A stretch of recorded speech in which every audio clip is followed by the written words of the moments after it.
So start by saying hello, everybody. Hello. How's everyone?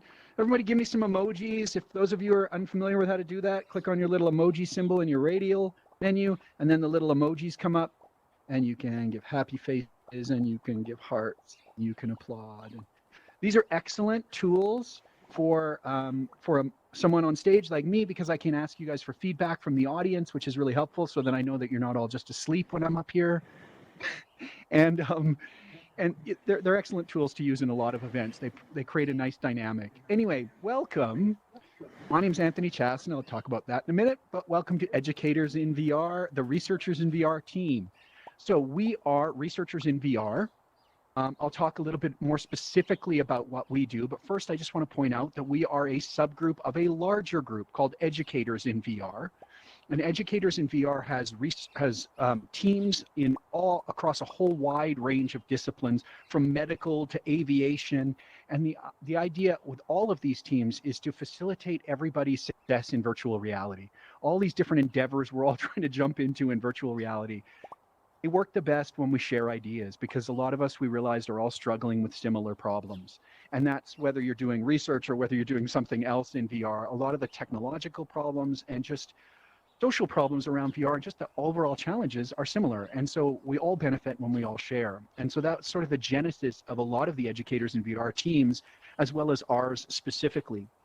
So we are researchers in VR, and our specialization is obviously in research. So helping facilitate our user group to do and conduct research or interpret research in virtual reality and in XR more generally. So this is our official mission statement. I'll read it to you. So Researchers in VR is an online XR community that supports academic research and industry professionals by hosting AltSpace VR events to encourage knowledge sharing, collaboration, discussion, and assisting in research activities like participant recruitment and data collection. So you can tell from that, the idea here is just to work as a community to help everybody's research work better, mine included, right? I've learned a ton from this community and the people within it, and it's really helped my research. So I hope for those of you who are returning and have been attending our events last year, welcome. I recognize a bunch of the avatar faces. For others who are new, welcome to our community. Last year, Researchers in VR, we ran over 40 live research events across the year. We had all kinds of different speakers and discussion events and workshops, and it was really great. Personally, I thought it was great. Anyway, I'm not necessarily the most objective opinion, but hey, I thought it was really great. So I hope we have another great year this year. It's what we're looking forward to. For today's event, what we're actually going to do is I am one of the team leads for the research team, and Evelyn, who is also here, she'll be up on stage in a little bit, and she is the other team lead for the research team. But we also have a whole big team of people that help put on all these events and contribute, and it takes a community to run the community. And so we have a wonderful group of volunteers, and we got a bunch of new ones in the spring and over the summer. And so we're going to show them off a little bit today. So one of the first things we're going to do is we're going to do what we call lightning talks. So I'm going to do a 5-minute presentation on a topic in virtual reality that's relevant to me, that I'm involved with. And then each member of our team is going to come up and do a similar type of talk. So you get a series of talks today about a wide range of topics that are the things that our team members are involved with. And so that we all wanted to share that with you. So it gives you all a chance, again, to get familiar with our team and who the people are and what they're involved with, all that kind of thing, so that you just kind of know who you're working with. So we thought that would be a fun way to start. And then after that is over, we're just going to move into kind of a general chat and discussion. So again, people from the community getting to know each other. What we set up around this space, this, you can't really tell from here, but this space goes in around behind the stage. And throughout, there's these discussion boards that are set up, and we'll open up that space so you can access that later. And we can all meet around the discussion boards and just kind of move around and have a chat and use it to facilitate, meeting and greeting and getting to know each other. So that's the rough plan for today's opener event. So I am going to be the first to start. Oh, I'll also throw this up. If you want to get involved, we always want people involved. As we've said, this is a community that helps community. Like, that's how it works. So you can sign up for our newsletter. This comes out, I'm not sure exactly when it comes out because we switched that. I'll have to check back on that. But this is a regular newsletter, and it is for educators in VR. So it'll list the researchers in VR events that are coming up, so you can stay up to tune with guest speakers that are coming and what's happening in our stream. But on top of that, what's great is you'll also see what other events are coming up for the other teams in educators in VR. And obviously, there's a lot of crossover. We have members that cross over between the teams and that. So you'll often find if you get a chance to see the other educators in VR events, there'll be other ones that you want to go to too that are related. Last year we used to have our own newsletter, but the community wanted to know more about what was going on with all the other Ed in VR teams. And so we merged our newsletter with the Ed in VR broader newsletter so that everyone would have access to that information. Okay. Who am I? I'm this guy, avatar, I guess I am, standing on stage. My name is Anthony Chaston. In Alt Space Land, I am known as Viswig, but I have an actual name. My mom didn't name me Viswig. She wasn't that mean. But I have an actual name. It's Anthony Chaston, and I am a psychology professor in the Department of Psychology, not surprising, at Mount Royal University in Calgary in Canada. So Canadian up here. We often have some Canadians coming to these events. I quite like it. So yeah, I live in Canada, in Calgary, and my involvement in VR is kind of twofold right now. So, threefold, fourfold, there's lots of things. So one of the things that I'm involved with at my university, so things I'm interested in, is a course called Psych 4408, The Digital Revolution, Perception, Virtual Reality, and AI in Psychology. This is a course that I start teaching. Actually, our first class ever is on Tuesday. And we will be teaching it like this in AltSpace. The students have VR headsets. They'll be logging in like you are here today.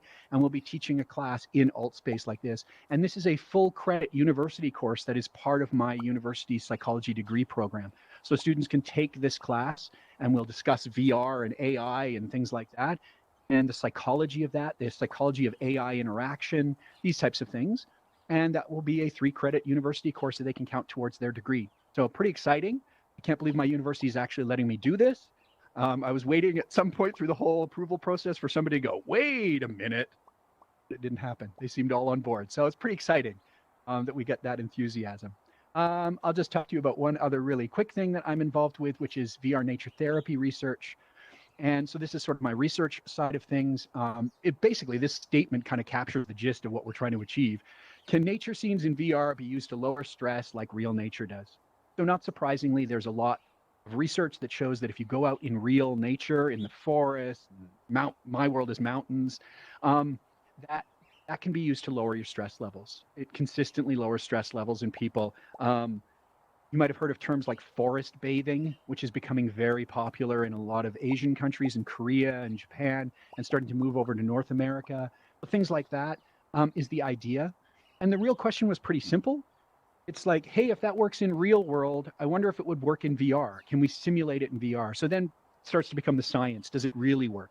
What elements are necessary in the virtual scenes that are critical for the stress reduction? Like what has to be there? What can you not have there? So we're trying to do the research. What types of scenes work the best? And then the other thing that we're doing with that research is connecting it with guided imagery and mindfulness meditation. So we have an upcoming experiment. This is the world that I'm going to be using for that. This is just a pic from that world. So this is a world I built specifically for stress reduction. So you can see I've integrated a skybox picture in the back, like I did in this world, because I built this world as well. A skybox picture in the background, and then the world integrated so it kind of looks like you're there is kind of the idea, trying to integrate the digital world in with the skybox picture. Sort of an augmented reality kind of blend, if you can, in VR, which is a bit weird, but okay. So this is just some pictures, and the idea here is that people travel around and they visit some viewpoints, and that act of walking around and visiting the viewpoints is a relaxation activity. And then in certain conditions of the experiment, we'll also have audio running as well, audio tracks that go through some guided imagery during the time and some mindfulness meditation. So we're going to see if adding that into the nature scenes improves the performance for stress reduction. So that's the study I have upcoming this fall. I'll show you just a couple more pics. So that's another one. This is viewpoint number 5. So you can see here, I've got a digital world built in here. And again, trying to integrate it with the skybox. This is all about viewing angles. You start with the skybox and you build a world in the middle by setting platforms where you want all the viewing angles to be, and then you build a world around those platforms. It's kind of a fun way to build a world. Just one more pic from it. So this is another picture from another one of the viewpoints. This is viewpoint number 6. So anyway, that's some of the stuff that I'm interested in, my new course and my VR research, nature therapy research. So that is me. I am Viswig. I am the Viswig. Next up, Guy. Is Guy here? Guy, come on up.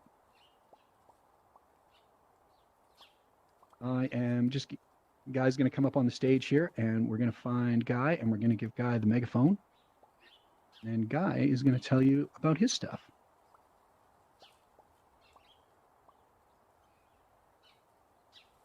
Guy, you can probably accept the microphone there. They're perfect. And I will take my voice off. And I'll just move your slides, Guy. When you want them to move, just let me know. Okay? Great. Thanks, Anthony. Hey, everyone. I'm Guy Kennedy. It's really great to be here. I run an education startup in Australia, and we've got members all around the world now, which is fantastic. So we started with looking at problems that we could solve, and myself and my business partner have looked at certain problems in the political system over many years, and we decided to create a solution that we're going to experiment with. So firstly, looking at the problems, we broke it down to 3 areas. The first one was there's a general global dissatisfaction with democracy. If you look at it across just about all major democracies, the average is about 52%, of higher dissatisfaction in some democracies compared to others, but on average it's very high. So we can dig into the reasons for that, but that's a basic stat. We've also seen social media sort of causing, I guess, a lot of problems with polarization. The polarization where extreme views are magnified in order to increase revenue and profit for the platform, but that have a damaging effect on democracy because often the voices in the middle are excluded and you have extreme views, and this sort of has a negative effect on our sense of self, a sense of sense making across the political system.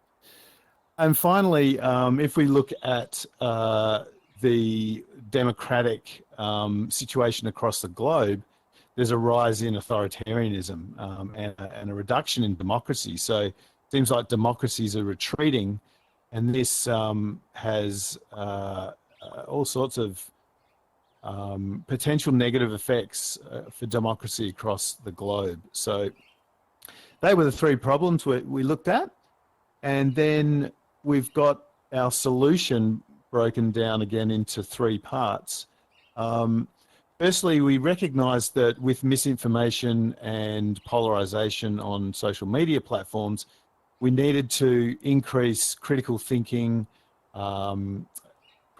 skills, media literacy as well, and also public speaking and debating skills. We found that many people were engaging in arguments where they could be engaged in productive discussion around important issues. So that was the first thing we decided, and we've got a course that's starting in the next week, which will teach people critical thinking, media literacy, and some other skills that are necessary for healthy deliberation within democracies. And in order to help people come together and address issues and address some of the polarization, we found that there's a really great opportunity to use virtual reality, which brings people into similar spaces and allows them to develop relationships and increase empathy when they're talking about important issues. So we've created a world, which I'll show you in a minute, which has got a range of rooms, and that's where people can come together to immerse themselves. And this is our research focus as well. So we're going to be researching the potential for VR to increase empathy, reduce polarization, and strengthen the overall democratic system. And we're going to make our world available to organizations, schools, democracy advocates, think tanks, and other people who want to bring in their own communities to conduct outreach for their own tribe, if you like, or their own communities. So we can help extend the democratic outreach through organizations. And the next slide is a map of our world. So you can see here, we've got a range of different spaces. We've got education classrooms, policy incubator rooms where people can come together to talk about policy. We've got a talk show setting where we're going to be conducting debates, and a central hub where people can come together, sort of a circular table where people can deliberate on important issues. And then, of course, we've got the bar. After all the hard work is done, we can all relax in the bar. The Space Council, which is a kind of a planetary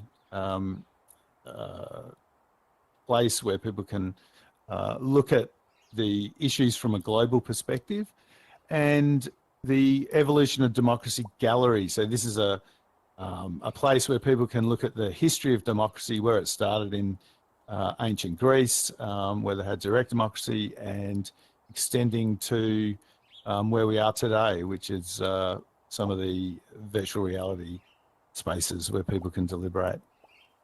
So that's all. Thanks very much, everyone. Thanks, Guy. That was awesome.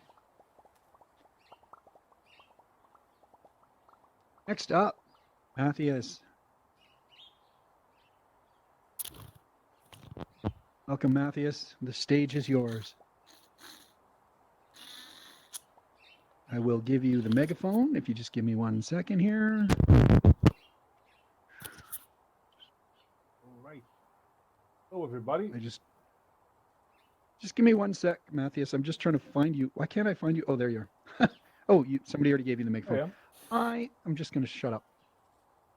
No, please. Hello, everybody.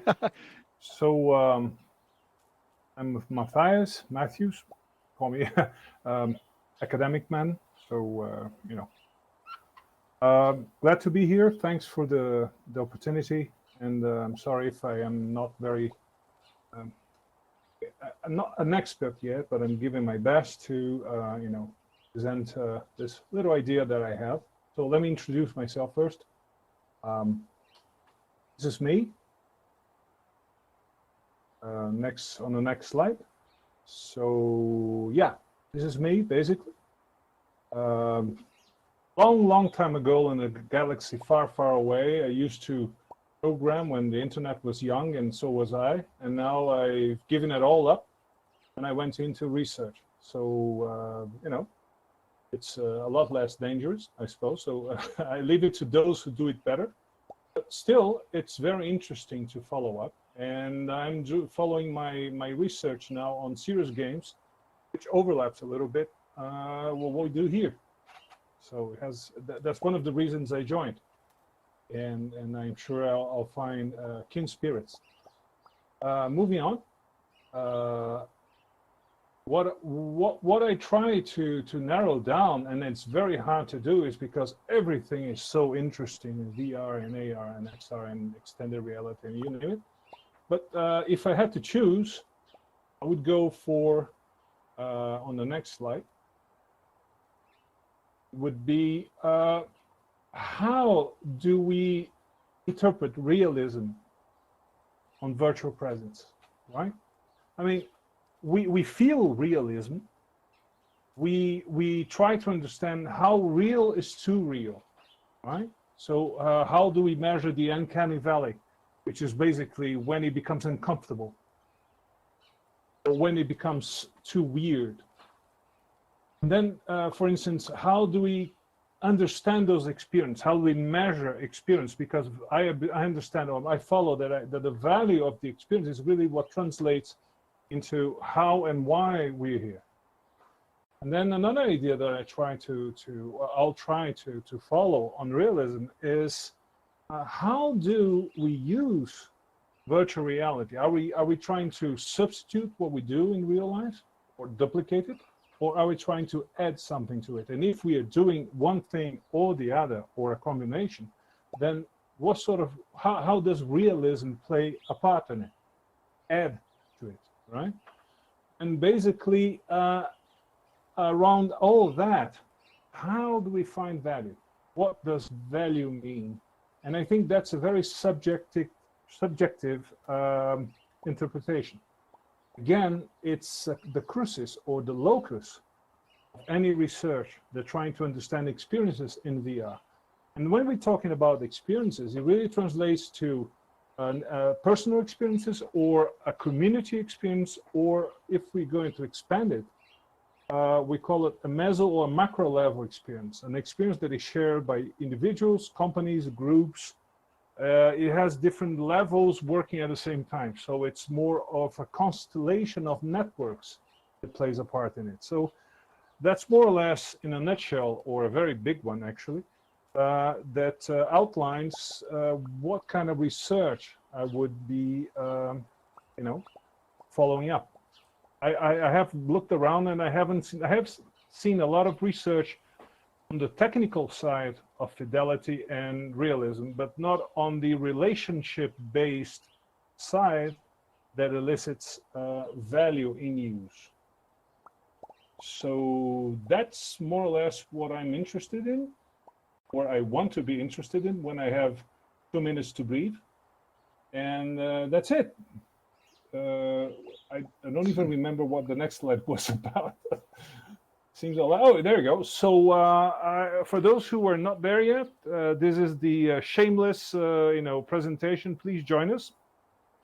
This is me on the. We have a Discord server. Can I do that this way?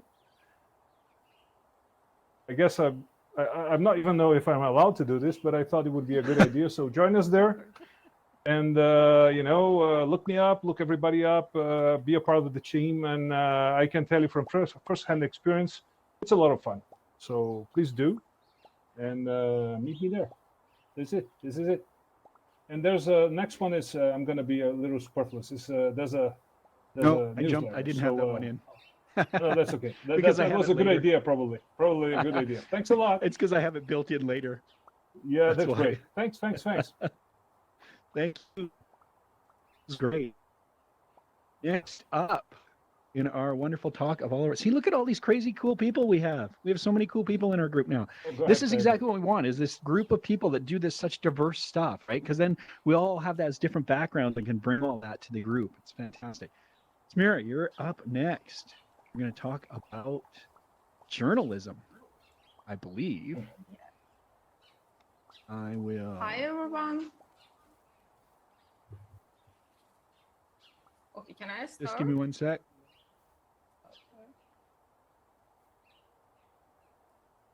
I'm just getting you the megaphones. Just hang on one sec, unless somebody's already given it to you. People get ahead of me here.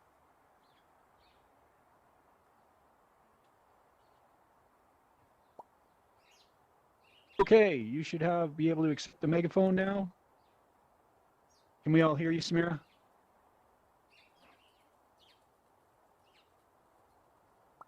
Hello?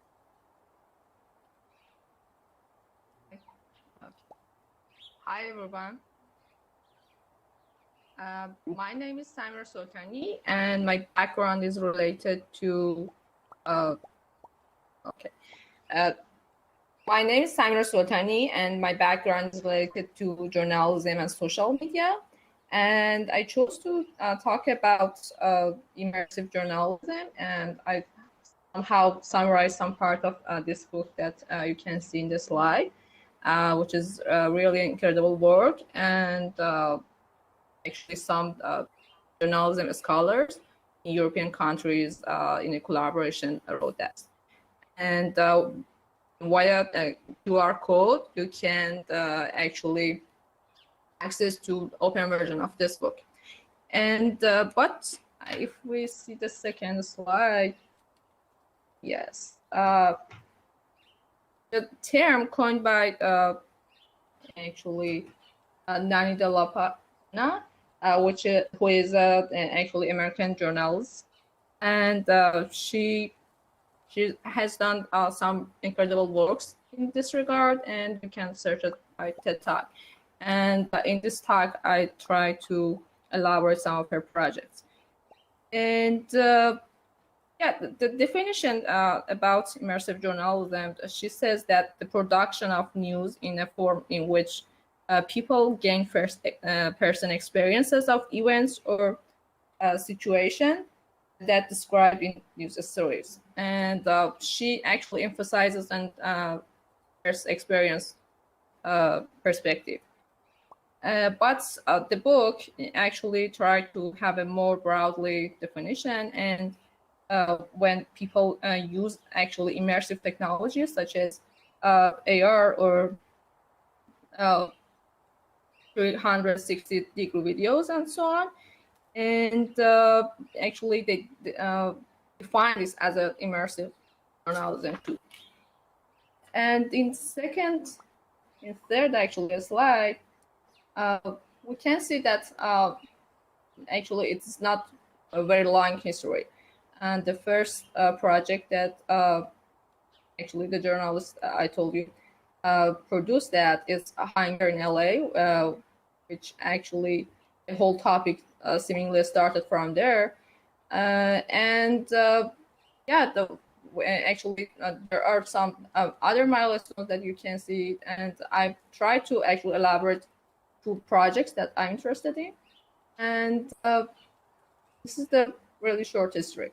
Hunger in LA actually was a story of a diabetic man who collapsed when he was in line at food bank, and they're working at actually problems that these food banks had in US, and suddenly they saw the man collapse, and they used the authentic recordings, and they try to reconstruct actually the environment. And the people who actually experienced this project reaction very interesting, and they try to be conscious of actually what is happening and help the man. And in this way, actually journalists can put viewer in the story, because usually you just tell a story for your audience, but in this way they experience themselves what was the story.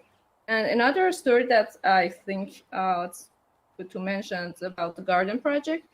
It's a solidarity confinement that actually people can be in a cell that usually imprisons put people in there, and they're just alone, and they have some basic elements of facilities there. And they use, again, the authentic recordings of people who were there, and they talk about experiences, and they use they reconstructed actually the old room. And you can see in the YouTube 6 multiply 9, if I'm not mistaken.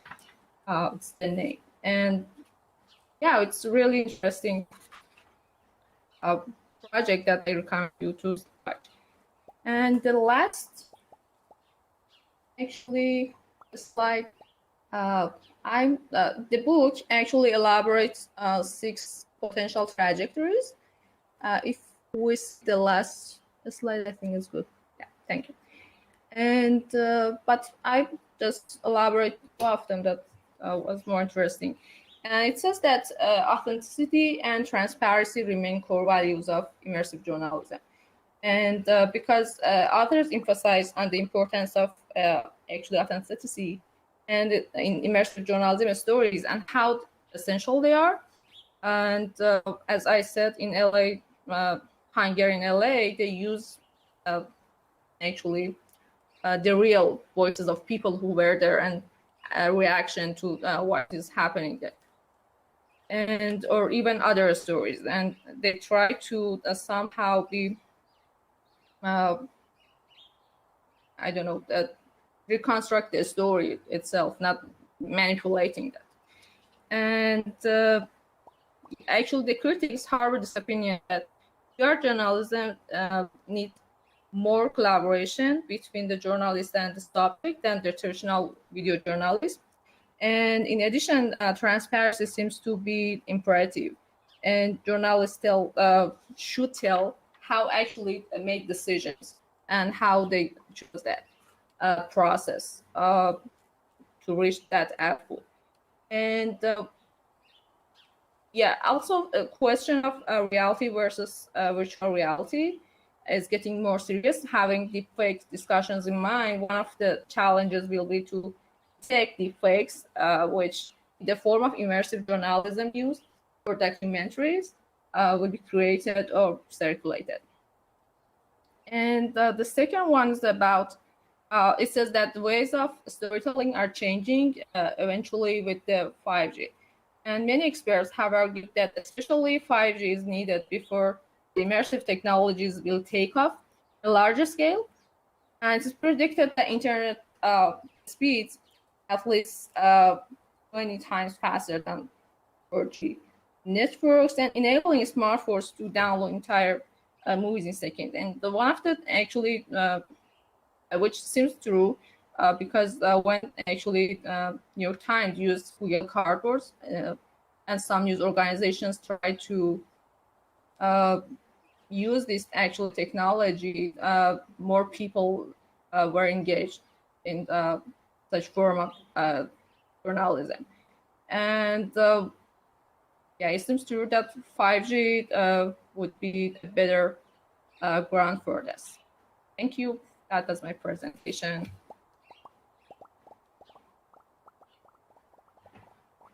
Excellent. Thank you very much. Fascinating. It's amazing. I'm just always fascinated about the breadth of which, of the different things that people are engaging and using VR for.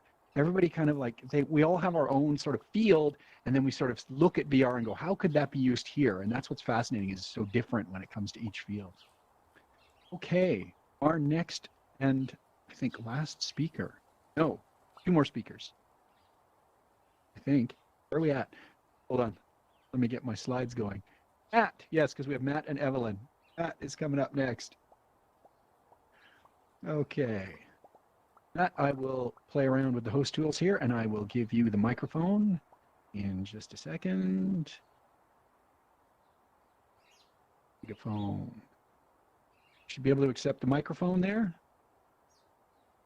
And you should be ready to go. We should be able to hear you.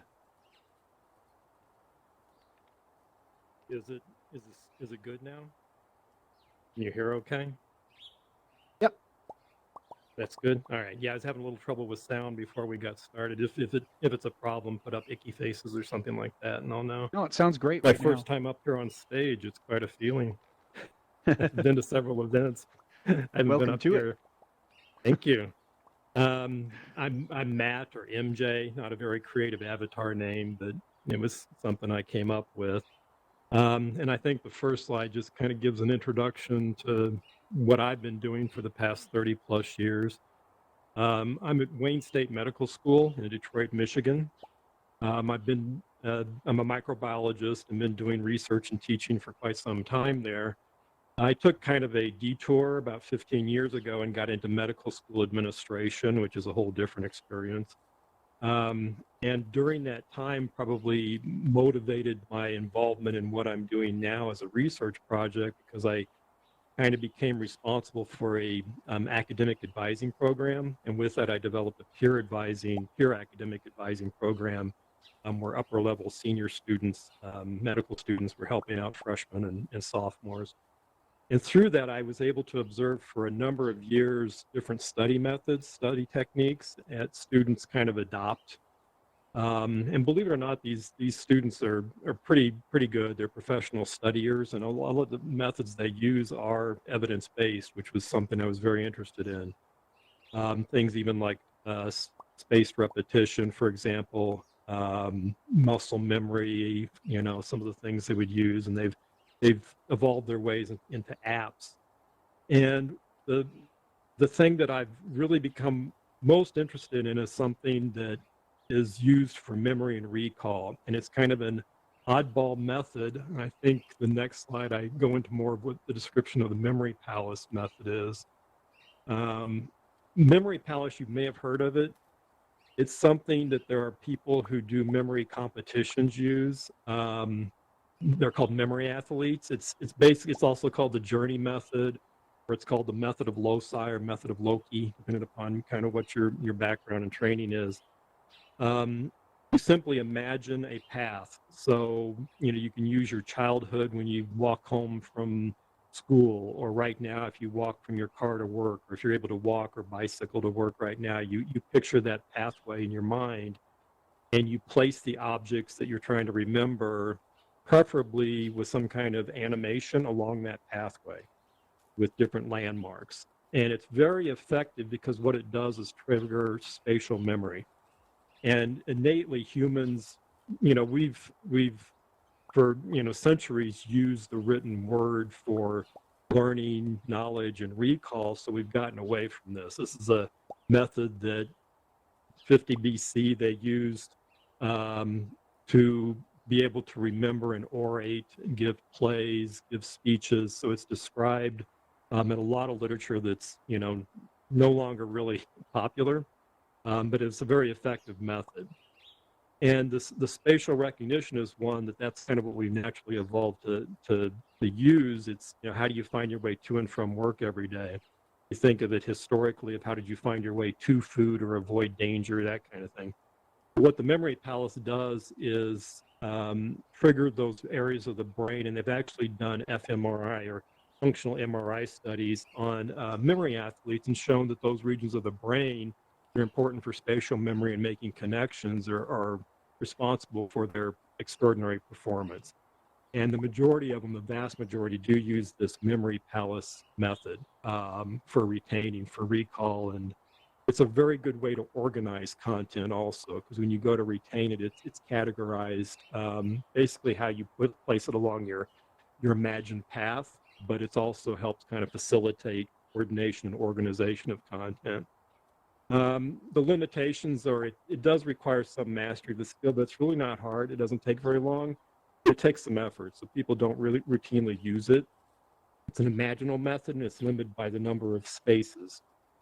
So there's a fairly limited number of journey or pathways that you can have in your mind that you can use, and the problem is you might have to clutter them up or have repetition or use the same one and try and erase mnemonics and place new ones in there.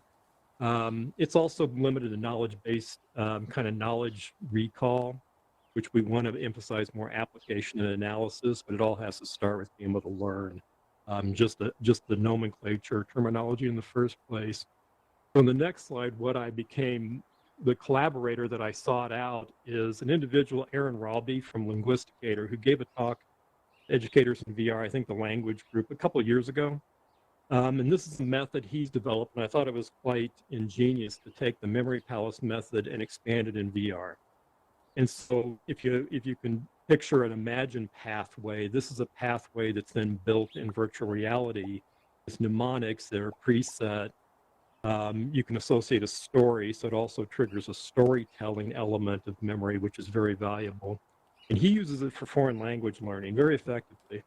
As an example, he'll be contracted by the military or embassies to teach individuals quickly a language that they need to learn, in maybe a month or 6 weeks worth of time. So I began communicating with him, and I proposed let's use medical microbiology and that terminology that goes along with it. You have to learn genus species names as a new language, and it's Latin. So it's a new language learning. It applies more broadly to STEM because any science courses you've had in engineering, math, there's always a language that goes along with it that you have to master first. So my idea was let's develop memory palaces. We did that for genus species names of bacteria. you've heard Staphylococcus aureus or Streptococcus pneumonia. It's very foreign to, say, a student just beginning in this. So we developed memory palaces to teach students that. Had a handful of graduate students that we did test, and the memory palace method was very effective in their learning this terminology. What we want to do is expand it, teach a little bit more application, diagnostic criteria that can be associated with that. Ultimately, narrate. It'd be like you passing through a museum where you have one of those listening devices and you stop at a particular station and you listen to something, so there'd be narration involved. And the other thing is they're transferable. If you develop a memory palace on your own, it's in your mind and it's your personal memory palace. These we could transfer to others, and you can make the mnemonics personalizable, meaning that you can select your own mnemonics, and that's a better choice too, because then it gives you more relatability to the image that's being used. At the stage we're at right now is, I'm in academics teaching. I'm trying to do this research, but it's seeking grant dollars. So, I'm writing grants. If you've got any virtual money you want to throw up on stage, that's fine. Go ahead, I can use it.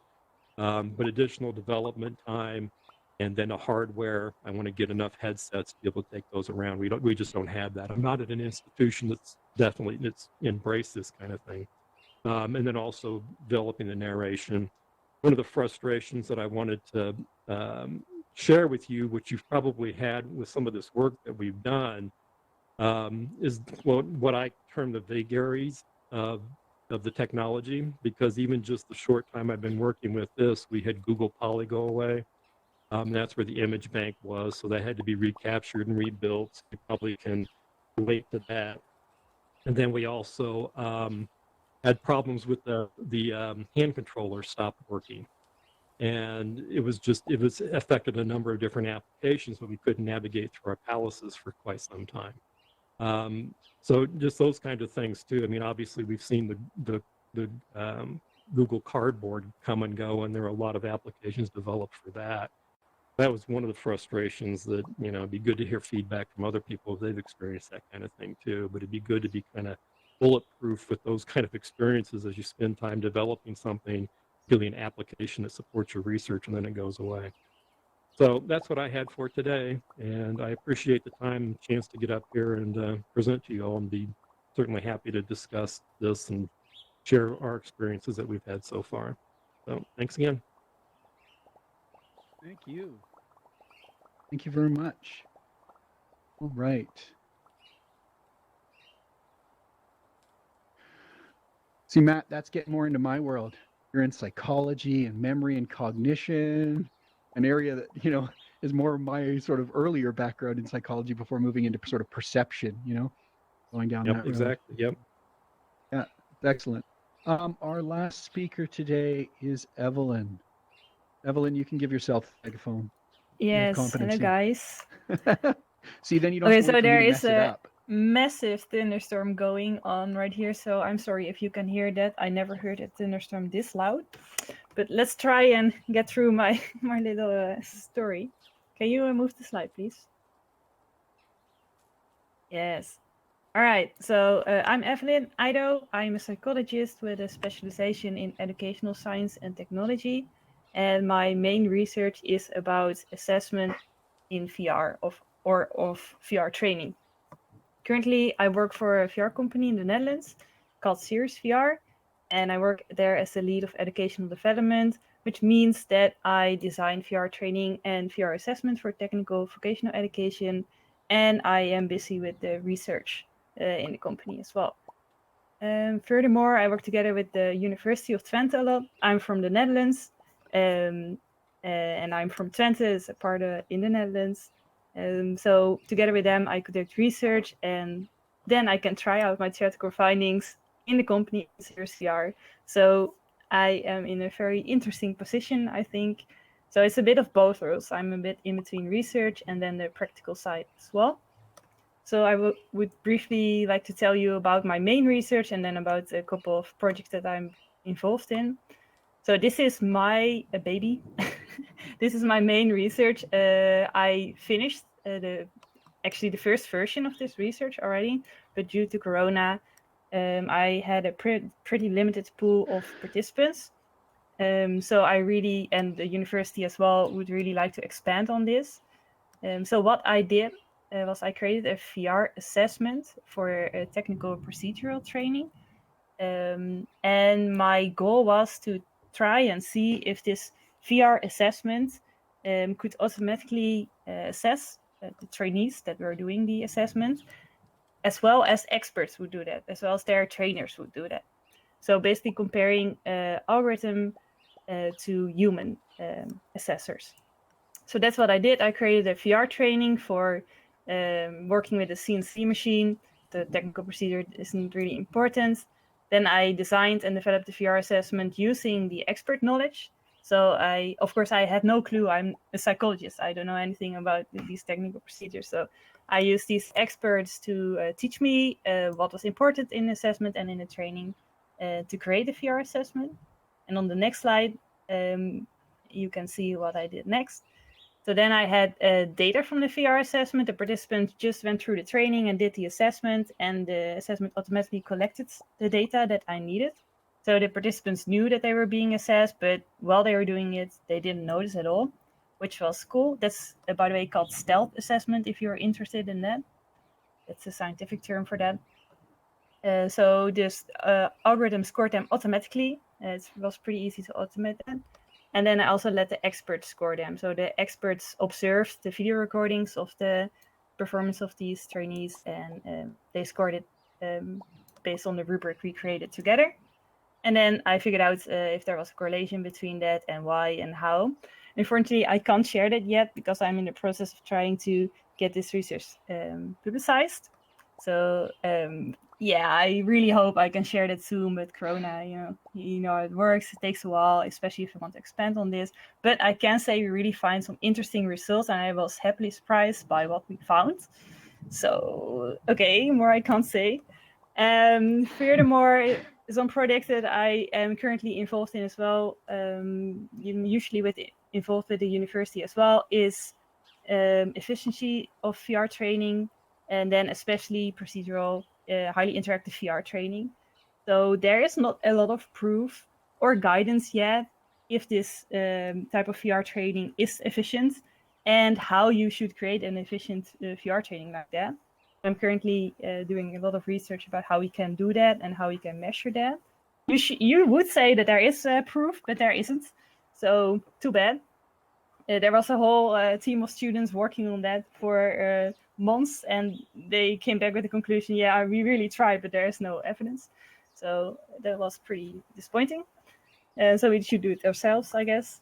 Furthermore, I am involved with a research study about measuring stress with VR training. So what are the best ways to do this using biometrics?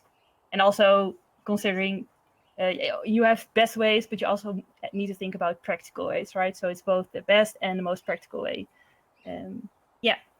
And lastly, I am now involved in the research about measuring behaviors linked to personality in VR training based on the Big Five. And that is a really difficult topic because measuring personality, that is a whole discussion. And then trying to measure that in VR, or trying to see if we can measure that in VR. Yeah, I can talk about that for hours. It's super interesting. It's super tricky. But these are the projects that I'm currently involved in. So if you are interested in that, we should definitely chat. Thank you for your time and listening to what we do. And also thank you, other team members, for your presentations. It was awesome to hear what you do. All right. Thanks, guys. Yes, thank you. You don't have to leave. You can stay up here for a minute. Okay. So those are the speakers that we had for today. We've managed to use up almost our entire hour just having our speakers go through, which is fantastic. Actually, it's a great use of the time. I just want to leave off today with a couple other points while I'm on the stage here. So the first one, again, if you want to get involved, you want to communicate with us or talk to us, you can contact us through Discord, or just talk to us here in one of these events. As I said, Evelyn and I are the team leads for the research. So we generally, our avatars tend to stay like this. They've stayed pretty stable for quite a while now, hey? This is what we Yep. should expect to probably look like, unless Evelyn's just going to decide to go with something No, completely different. I will but who stay like knows? this. And the only other thing I want to talk about today is just a reminder that we have another event next week at the same time, and this event is the start of our Research 101 seminar series. So I'm going to be doing a 4-part series over the fall semester in our second event of each month. So the second Thursday of each month, and I will be doing a free event for anybody who wants to be here. We'll be recording them so you can watch them if you miss one. We'll be walking through the basics of designing and conducting research tied to virtual reality, in virtual reality. I'm just going to talk about general principles and try to share that information with you for those who might want to acquire that. We found that there's a lot of people that want to do research and have research ideas, but maybe don't have a lot of experience actually implementing research. The idea here was to provide some skill set development in that area. So that's what I'll be doing. I have a background, by the way, I do actually have a background in that. I teach research design at my university, both our junior level and senior level courses in our degree program. So I just shameless plug for my own event that's going next week. So feel free to share that out. And just to finish off today, we're going to leave the stage now. But if you want to, again, just because it's getting close to 1 o'clock now, doesn't mean this world's going to kick you out. Welcome to have some discussions. As you walk around, there's discussion boards around the space that introduce different topics related to VR research. And so you can use those as Kickstarters for conversations or just meet up and chat. So that's our formal presentation for today. So thank you very much, everybody. Thank you for coming. We really appreciate Thank it. you, Fiswick. And Thanks. it's a lot of fun. I hope to see you guys for the remainder of the year. Evelyn, anything else to add? Are you good? Well, I really love that you're doing this program of teaching how to Mhm. conduct research. So guys, please check it out. And if you know people who are interested in that, also recommend them, because Fiswick is, or Anthony is an awesome teacher. As you already heard, right? He's a good presenter. So it will be fun. Hopefully it'll be fun. You can actually do something Yeah. instructive and fun at the same time. Doesn't have to be mutually Yes. exclusive. Okay. Nice. So that's it for me. So thank you guys. We'll just be walking around for a little bit. We can stay for just a little, and then I think we have to run off to a meeting actually, but we'll stay for a little bit. So thank you.